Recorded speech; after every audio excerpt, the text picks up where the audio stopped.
Lalu kemudian Islam, kalau kita lihat dalam sholat Jumat, Nabi Shallallahu Alaihi Wasallam masuk setelah kumandang azan, dia di kamarnya.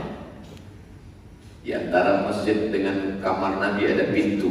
Datanglah Bilal memanggil, "Assalamualaikum ya Rasulullah." "Waalaikumsalam." "Sudah boleh kami qomat ya Rasulullah?" "Aqimis salat," kata Nabi. "Aqimis salat." Qomatlah Bilal. Bilal pun qomat. "Allahu Akbar, Allahu Akbar. Asyhadu an la ilaha illallah." Itu maka Bilal tak sanggup tinggal di Madinah setelah Nabi meninggal. Begitu Nabi meninggal, langsung dia pergi ke negeri Syam, Damaskus. Kenapa? Karena dulu waktu Nabi hidup, asal habis azan, dia mengetuk pintu mengajak Nabi sholat. Nanya sudah boleh qomat atau tidak. Setelah Nabi meninggal, tak sanggup dia lagi. Pintu mana yang mau diketuk? Nabi sudah meninggal. Pergi dia ke Damaskus. Sekarang iqamat tidak diatur oleh Nabi. Siapa yang mengatur iqamat? Jam. Asal udah berbunyi, tet, Allahu Akbar, Allahu Akbar.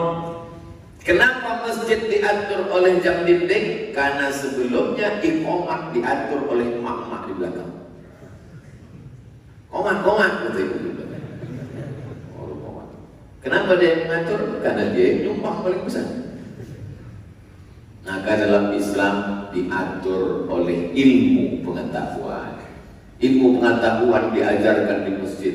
Maka ada disebut dengan talaqi. Talaqi berjumpa murid dengan guru. Di mana Imam Malik menyampaikan hadis-hadis di Masjid Nabawi. Lalu kemudian masjid juga kalau kita lihat azan Jumat itu awalnya pada zaman Nabi sekali. Azan, Nabi naik ke atas mimbar, dikumandangkan azan.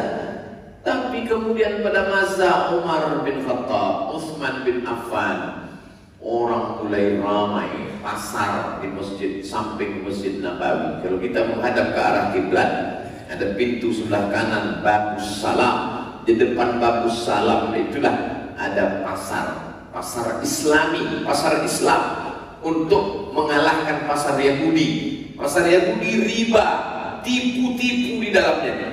Nabi membuat pasar Islami.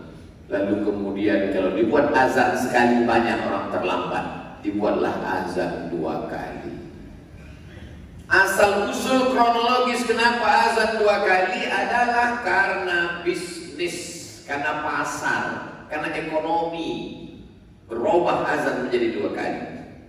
Lalu ketika sampai azan sekali dan 2 kali itu ke Indonesia, orang bukan mengambil aspek bisnisnya, tapi ribut masalah khilafiyahnya. Kau masjid mana tadi? Masjid ini. Azannya berapa? Sekali. Kau masjid mana? 2 kali. Itu pada masa siapa? Umar dengan Utsman. Kau ikut Nabi, apa ikut Utsman? Inilah orang bodoh yang menularkan kebodohannya. Sudah jelas Nabi mengatakan, "Alaikum bisunnati," ikut sunnahku, "wa sunnatil khulafa'ir rasyidin," ikuti sunnah khulafa rasyidin al-mahdiyyin min ba'di, yang dapat hidayah, menebarkan hidayah sesudah aku. "Abdu 'alaiha bin nawajiz," gigit pakai gigi geram. Jadi tak perlu dipertentangkan antara azan sekali dengan 2 kali. Karena Nabi dengan sahabat, Nabi mengatakan ikuti sunnahku dan sahabat. Buklailah di Indonesia antara azan 1 dengan azan 2. Sampai saya ke Maroko, azannya 3 kali. Kemungkinan nanti ke Maroko. Ingat cakap saya ini, azan 3 kali. Kenapa Ustaz tak bawa mazhab itu ke Indonesia? Takut saya memperburuk keadaan. Dan geram saya mau saya bawa juga azan mazhab 3 kali. Biar tahu mereka yang berkelahi antara 1-2 itu. Nah, kenapa sampai 3 kali pada masa Utsman? Karena orang semakin ramai. Waktu itu tak ada jam tangan, jam dinding.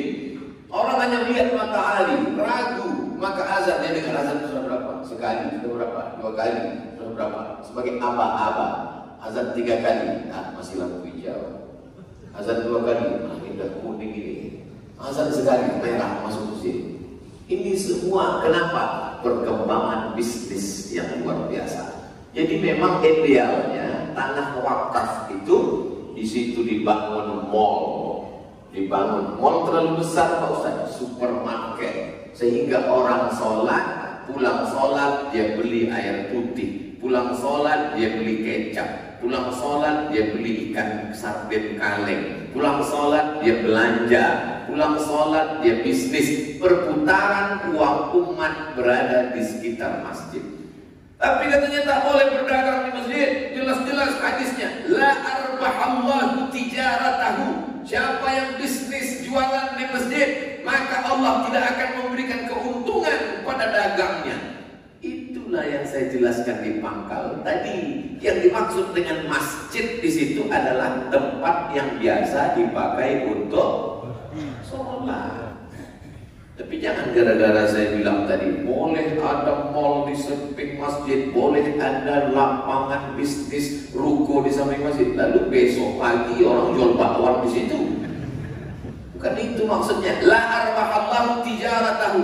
Allah tidak akan memberikan untung dari dagangannya. Yang dimaksud di situ adalah tempat yang biasa dipakai untuk sholat yang dianggap sebagai masjid. Adapun di tanah wakaf yang di ujung sana, itu kemudian jalan, di tepi jalan dibangun ruko. Orang di Arab kalau dia dapat tanah wakaf, sebelum dia mendirikan masjid, sebelum dia mendirikan sekolah, karena masjid dan sekolah non-profit, tak ada duit masuk di sana, maka yang pertama dipikirkannya adalah bagaimana membuat duit masuk.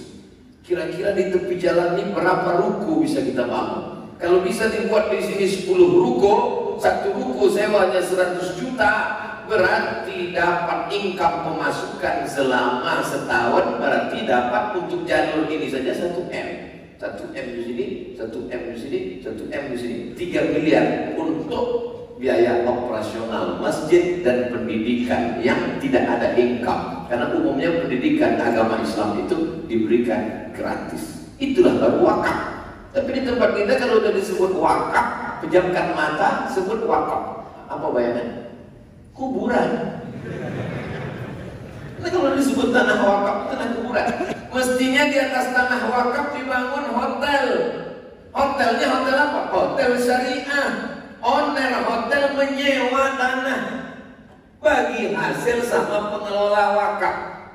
Lalu orang yang wakaf, mengelola wakaf, habis tenaganya, habis otaknya, dia tak bisa kerja lain. Makannya dari mana? Pengelola wakaf mendapatkan pembagian hasil 10% dari hasil total keuntungan wakaf.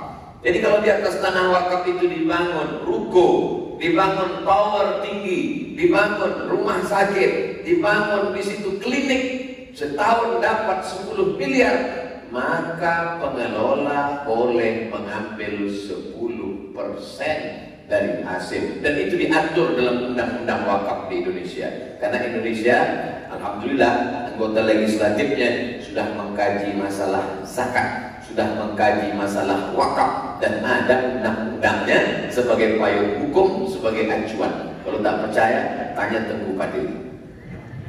Itu caranya supaya nanti kalau jamaah bertanya kita tak tahu dan kita kasih tahu dari awal. Jadi Ustaz, pasal nomor berapa itu tentang ini? Mana aku tahu? Yang jelas